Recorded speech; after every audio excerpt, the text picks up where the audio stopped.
Еколошката катастрофа, предизвикана од непредвиденото излевање на јаловиштето број 4 од реномираните рудници за олово и цинк Саса, Македонска каменица, резултира со казна од 100.000 евра.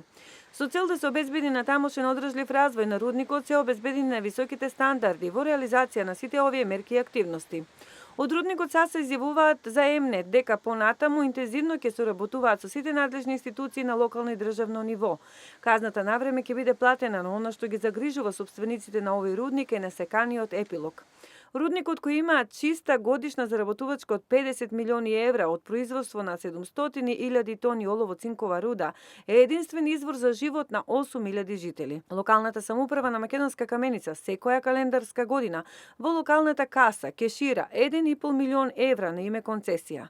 Неспорно економското значење за регионот и на рудникот, чие раководство максимално се труди да ги имплементира сите светски еколошки стандарди, намената за која пред само 6 години издвои повеќе од 6 милиони евра.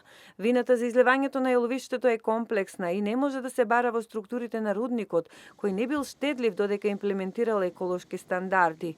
Но зошто се случило оваа катастрофа, сепак прстот се посочува кон надворешните соработници на рудникот кои го понудиле овој проект.